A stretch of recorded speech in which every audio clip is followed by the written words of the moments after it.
Hello everyone, आज हम start कर रहे हैं chapter 5 major domains of the earth. और इसके 4 चैप्टर मैं ऑलरेडी अपने चैनल पे डाल चुकी हूँ। आप वहाँ पे जाके विजिट कर सकते हैं, मेरा चैनल आपको मिल जाएगा। So let's start with the chapter 5 major domains of the earth.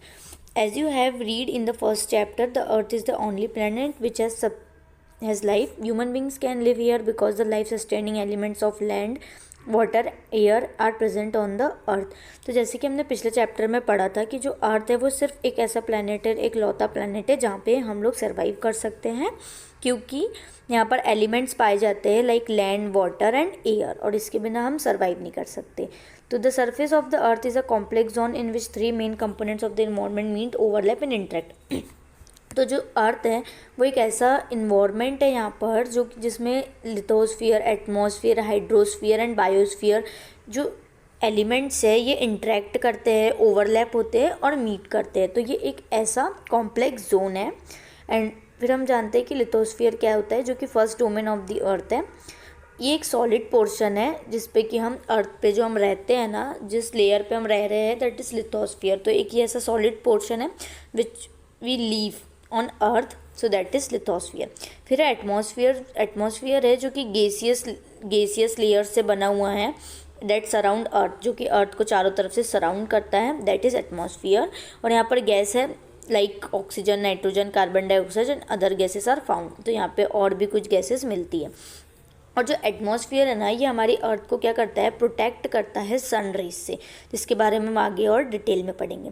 Then water covers a very big area of the earth surface and this area is called the hydrosphere. और जो water है, जो water bodies है ना अर्थ पे, वो काफ़ी कम से कम 3/4 जो पार्ट है हमारा अर्थ का वो पानी ही कवर करता है, वाटर बॉडीज़ ही कवर करता है। तो जितनी भी वाटर बॉडीज़ होती है या वाटर रिलेटेड जो भी थिंग्स हैं उसको हम हाइड्रोस्फीयर कहते हैं।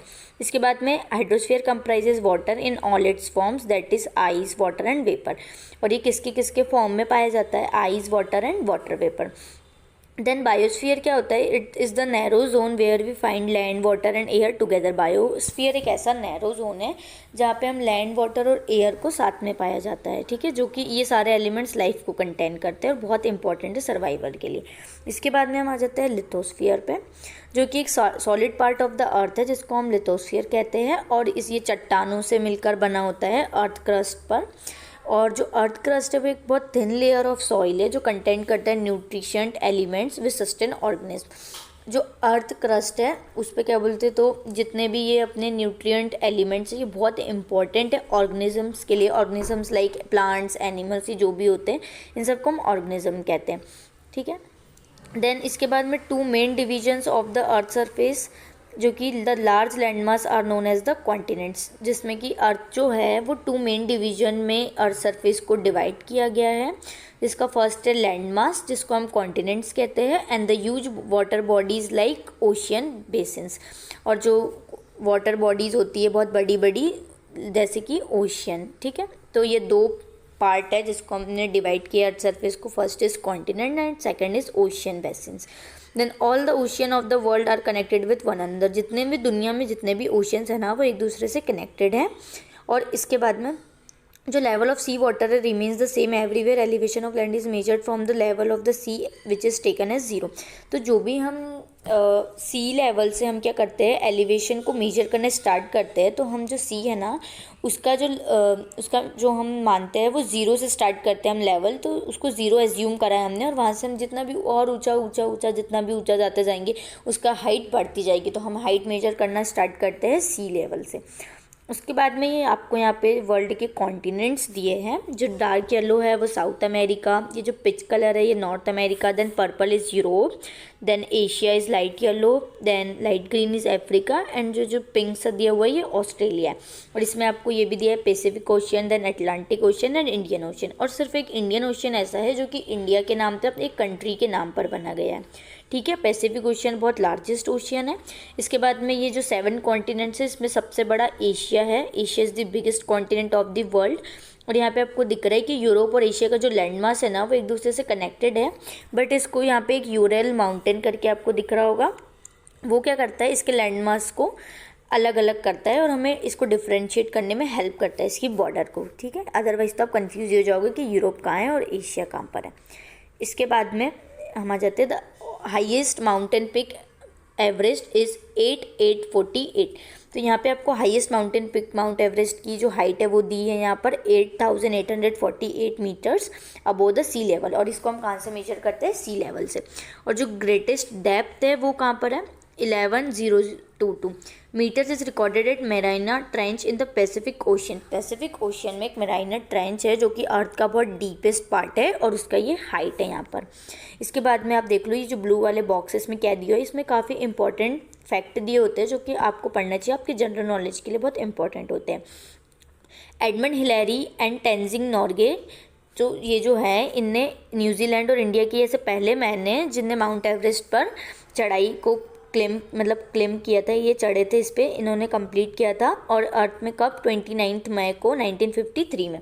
और जापान में जुंको तबाई ने फर्स्ट वुमेन है जो रिच दी समिट ऑन 16 मई 1975, जिन्होंने चढ़ाई को अपना पूरा किया था 16 मई को 1975 में। The first Indian women to claim the highest peak on 23 May 1984 was Bachendri Pal. और जो इंडिया की सबसे फर्स्ट वुमेन कौन सी? बचेंद्री पाल। और ऐसे और भी जनरल नॉलेज फैक्ट के लिए आप मेरे चैनल को विजिट कर सकते हैं, वहाँ पर मैंने बहुत सारे वीडियोज़ डाले हैं। देन कॉन्टिनेंट्स, आपको मैंने बताया अभी पीछे डायग्राम में कि 7 मेजर कॉन्टिनेंट्स है जो कि सेपरेटेड है लार्ज बॉडी से, ठीक है। इसके बाद में कॉन्टिनेंट्स कौन से? Asia, Europe, Africa, north America, south America, Australia and Antarctica.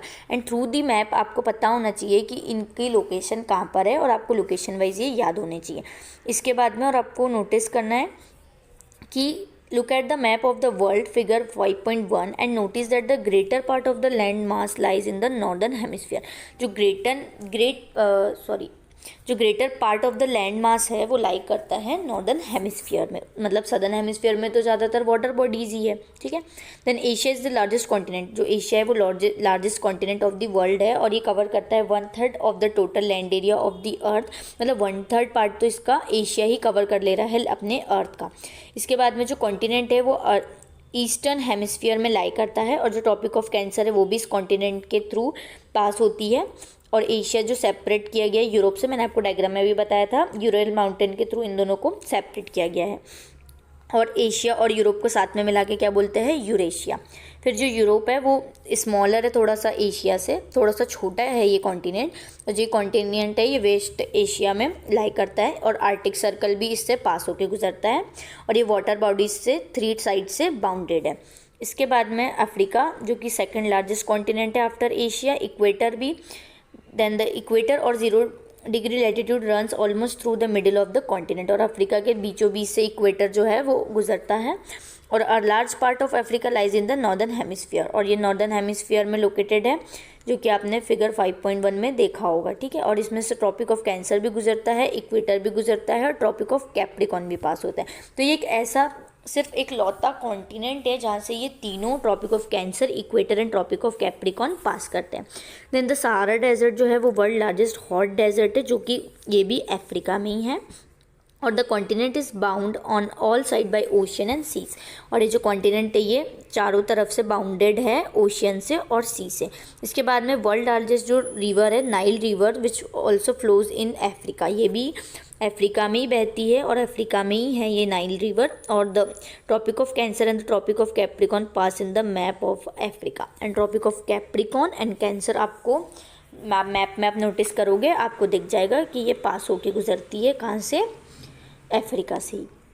Then North America is the third largest continent. ये थर्ड लार्जेस्ट कॉन्टिनेंट है वर्ल्ड का और ये साउथ अमेरिका से जुड़ा हुआ है by a very narrow strip of land called the isthmus of Panama. अब जो एकदम पतला सा जो हिस्सा है ना वो मैं आपको यहाँ मैप में दिखाती हूँ अच्छे से। यहाँ पे आपको दिख रहा है कि ये जो नॉर्थ अमेरिका और साउथ अमेरिका ये जुड़े हुए हैं। तो ये जो आपको नैरो सा एक जगह दिख रहा है ना बीच में, इसको ही कहते हैं इथमस ऑफ पनामा, ठीक है। इसके बाद में हम आ जाते हैं next which is South America. अब साउथ अमेरिका लाई करता है सदर्न हेमिस्फीयर में और इसमें 2 ओशन सराउंडेड है ईस्ट एंड वेस्ट में। Then the Andes world's longest mountain ranges. तो जो एंडीज़ है वो वर्ल्ड लॉन्गेस्ट माउंटेन रेंज है, runs through it lengths from north to south. South America has the world largest river the Amazon. तो South America में क्या है? World largest river भी है अमेजोन। वैसे तो अभी हमने पढ़ा नाइल रिवर है अफ्रीका में, लेकिन जो ये अमेज़न रिवर है इसमें वॉल्यूम ऑफ वाटर से ये ज़्यादा बड़ी है, ठीक है, इसमें वॉल्यूम ऑफ वाटर ज़्यादा है इसलिए ये लार्जेस्ट रिवर है। और नाइल रिवर के बारे में और ये जो लार्जेस्ट अमेज़न रिवर के बारे में मैंने बहुत डिटेल में आपको बताया है मेरे यूट्यूब चैनल पर, please visit to my channel. Then Australia is the smallest continent that lies entirely in the southern hemisphere. तो जो ऑस्ट्रेलिया है वो एक स्मॉलेस्ट कॉन्टिनेंट है, ये ज़्यादा बड़ा कॉन्टिनेंट नहीं है और ये सदर्न हेमिस्फीयर में है और ये सराउंडेड है on all side by the oceans and seas, और इसलिए इसको हम आइलैंड कॉन्टिनेंट भी बोलते हैं। देन एंटार्क्टिका क्या है, कम्प्लीटली सदर्न हेमिस्फीयर में है और ये एक बहुत ही बड़ा कॉन्टिनेंट है। Then the south pole lies almost at the centre of this continent.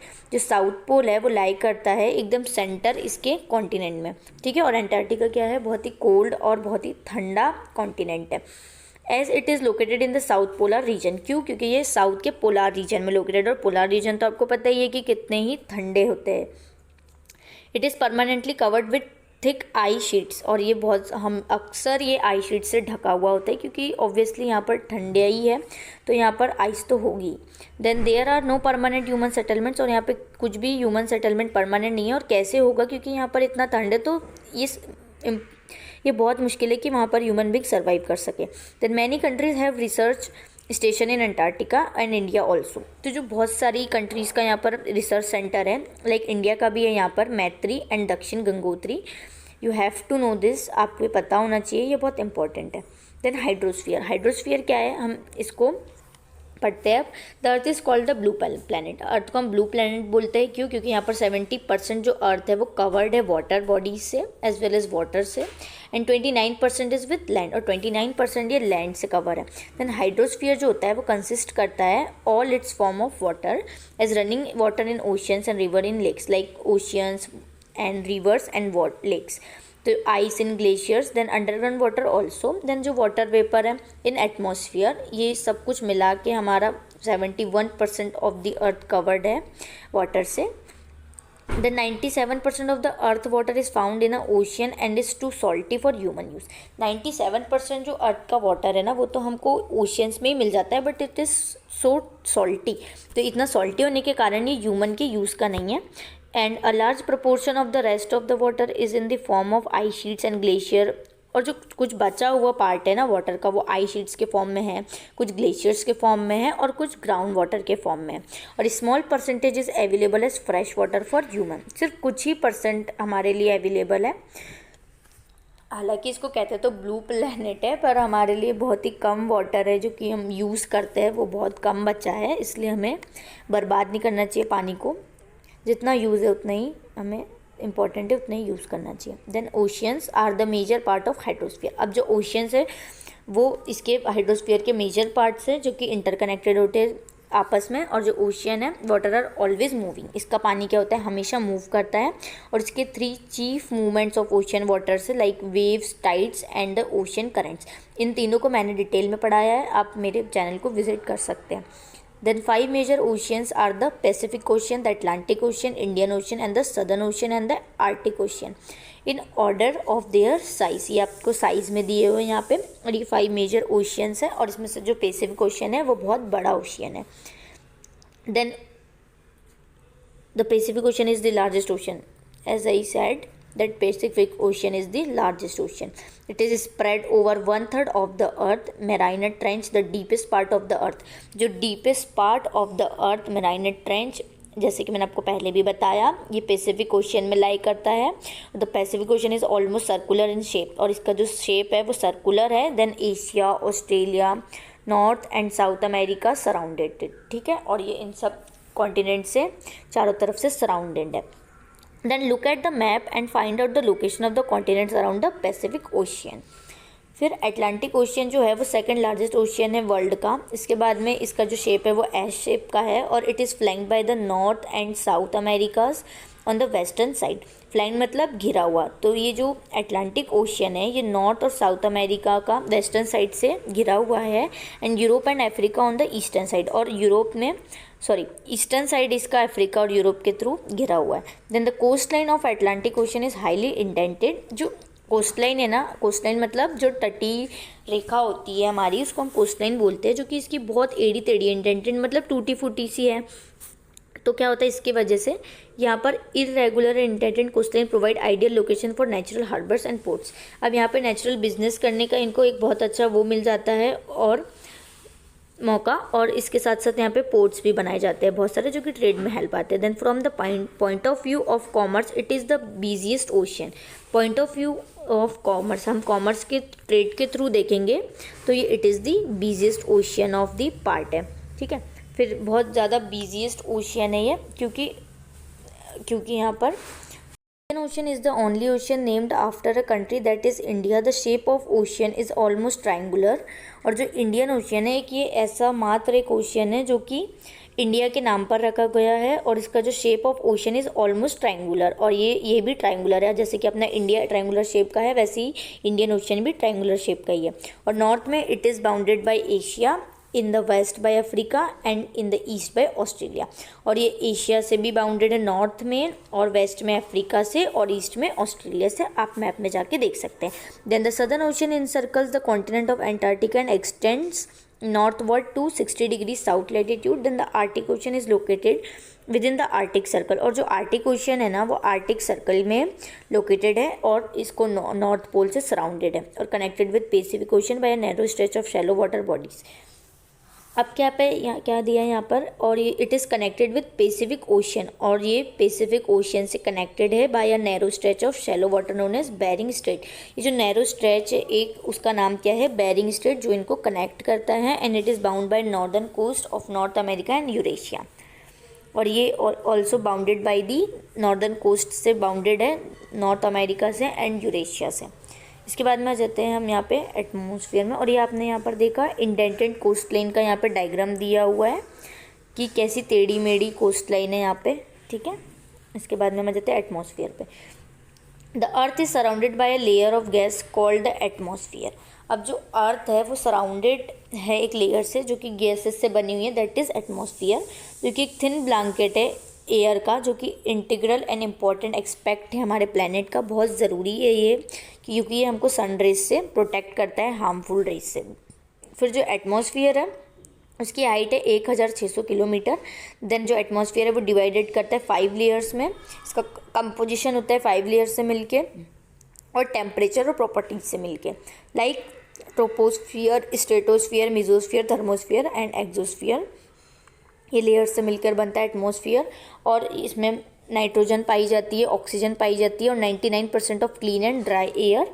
Then nitrogen 78% है, ऑक्सीजन 21% है, and other gases like carbon dioxide, argon and other comprise 1% by volume. और वॉल्यूम मतलब कितनी गैसेस इसमें प्रेजेंट है। Then oxygen is the breath of life while nitrogen helps in the growth of living organism. तो oxygen वैसे तो काफ़ी कम परसेंटेज में अवेलेबल है, but it is too important for the organism like plants and animals, तो ये उनके लिए बहुत ज़रूरी है। और जो कार्बन डाइऑक्साइड है through present in minute amount is important as it observe heat radiated by the earth. क्या होता है कार्बन डाइऑक्साइड इसलिए इंपॉर्टेंट है कि जो भी हार्मफुल सनरेजेस आती है ना उसको कार्बन डाइऑक्साइड क्या करता है, एब्जॉर्ब कर लेता है, और ये हमारे प्लैनेट को वार्म रखने में भी हेल्प करता है। और ये बहुत ज़्यादा एसेंशियल है ग्रोथ ऑफ प्लांट्स के लिए। Then the density of the atmosphere varies with height, और जो इसका हाइट है एटमॉस्फेयर का वो जैसे जैसे हम ऊपर जाते हैं ना वैसे वैसे हमको क्या होता है सांस लेने में प्रॉब्लम होती है। And is maximum at the sea level and decreases rapidly as we go up. जैसे जैसे आप ऊपर जाओगे वैसे वैसे ये डिक्रीज होता है। Then you know the climbers experience problem in breathing due to this decrease in the density of air. तो ये जो डेंसिटी ऑफ मतलब एयर जो होता है ये डिक्रीज होता है जैसे जैसे आप ऊपर जाओगे। ऊपर जैसे जैसे आप जाओगे, क्योंकि जो विंड है वो कैसे ब्लो करती है, high pressure to low pressure blow करती है। तो ये आपको पता होना चाहिए कि जो विंड्स है वो high pressure to low pressure move करती है। और इसके बाद में क्या होता है, the temperature also decrease as we go upwards. जो टेम्परेचर है वो धीरे धीरे कम होते जाता है जैसे जैसे हम ऊपर जाएंगे। तो टेम्परेचर जैसे जैसे कम होगा वैसे वैसे क्या होगा, सांस लेने में प्रॉब्लम होगी। Then the atmosphere exert pressure on the earth. क्यों? क्योंकि एटमॉस्फेयर क्या करता है, प्रेशर एक्सर्ट करता है अर्थ पे। Then the varies from place to place, और ये वेरी करता है कि आप कौन सी प्लेस पे हो। Then some areas experience high pressure and some areas low pressure. कुछ एरियाज जो है वो क्या एक्सपीरियंस हाई प्रेशर एक्सपीरियंस करते हैं, कुछ एरियाज लो प्रेशर एक्सपीरियंस करते हैं। Then air moves from high pressure to low pressure. Moving air is known as wind.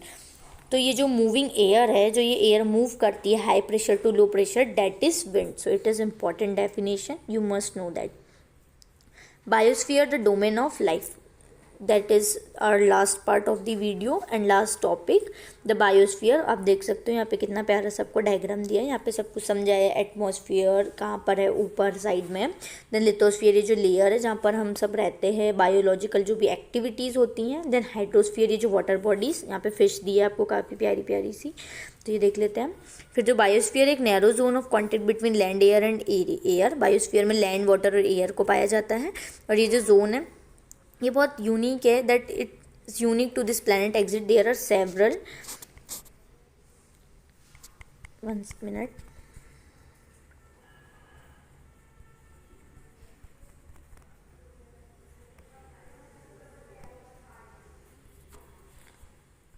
so species of organism that vary in size from microbes and bacteria to huge mammals। मतलब ये बहुत एक unique सा biosphere है हमारे India में कि यहाँ पर छोटे छोटे स्पीसीज़ से लेके बड़े बड़े मैमल्स तक के यहाँ पर सब कुछ पाया जाता है, और सारे लिविंग बींग्स भी में यहीं पे पाए जाते हैं, और यहाँ पर हम सब मिलके यहाँ सर्वाइव कर सकते हैं। ये बहुत ही यूनिक एक्सपेक्ट है हमारे इंडिया का। फिर जो ऑर्गेनिज्म है बायोस्फीयर में, ये डिवाइडेड है प्लांट किंगडम में, एनिमल किंगडम में, और 3 डोमेन्स ऑफ द अर्थ है यहाँ पर। इंटरेक्ट विथ ईच अदर, ये सब कुछ इंटरेक्ट करते हैं एक दूसरे के साथ। For example cutting of forest, जो हम ये फॉरेस्ट को कट कर रहे हैं और हमारी जो रोज़ की ज़रूरत है इनको फुलफ़िल कर रहे हैं, नीड्स ऑफ वुड, और जो क्लियरिंग कर रहे हैं हम लैंड पे, एग्रीकल्चर नहीं कर रहे हैं हम अच्छे से, lead to fast removal of soil from slopes. तो ये हमको क्या करेगा आगे चल के, ये जो मिट्टी हमको नहीं मिलेगी और फिर इससे अच्छी खेती नहीं होगी, और इससे फिर क्या होगा, लोगों को बीमारियाँ होगी तरह तरह की। इसके बाद में जो सिमिलरली अर्थ सरफेस में भी change due to natural calamities like earthquakes, और इसकी वजह से क्या होगा, ये जो हम अच्छे से ये सब कर रहे हैं, फॉरेस्ट कट कर रहे हैं, और जो भी हम ये अननेसेसरी थिंग्स कर रहे हैं ना हमारे डेवलपमेंट के लिए, इससे क्या होगा आगे चल के हमको अर्थक्वेक का सामना करना पड़ सकता है। नेचुरल क्लेमिटीज़ बिगड़ सकती है हमारे, जो नेचुरल क्लेमिटीज़ में और क्लाइमेट्स में जो चेंज आएगा ना, वो आगे की जनरेशन के लिए बिल्कुल भी ठीक नहीं रहेगा। Then for example there could be submergences of land as happen in the case of tsunami, like यहाँ पे सुनामी आ सकते हैं, जैसे पार्ट्स ऑफ अंडमान और निकोबार जो आइलैंड है जो सबमर्ज हो गए under water. Discharge of water waste material into lakes and rivers makes the water unsuitable for human use, it is also damage other forms of life. और जो हम ये पानी में इतना पॉल्यूशन कर रहे हैं, ये अनसुटेबल है हमारे ह्यूमन यूज़ के लिए, और ये डैमेज करता है फॉर्म ऑफ लाइफ को। Emission from industries, thermal power plants and vehicles pollute the air, और जो भी हम ये इंडस्ट्रीज़ बना रहे हैं बड़ी बड़ी, इसका जो पानी हम पॉल्यूशन कर रहे हैं, इसका पानी बहा रहे हैं हम, और ये जो थर्मल पावर प्लांट्स धीरे धीरे इनका भी डेवलपमेंट हो रहा है। जो व्हीकल्स से जो हमारा धुआं निकलता है वो एयर को पॉल्यूट कर रहा है।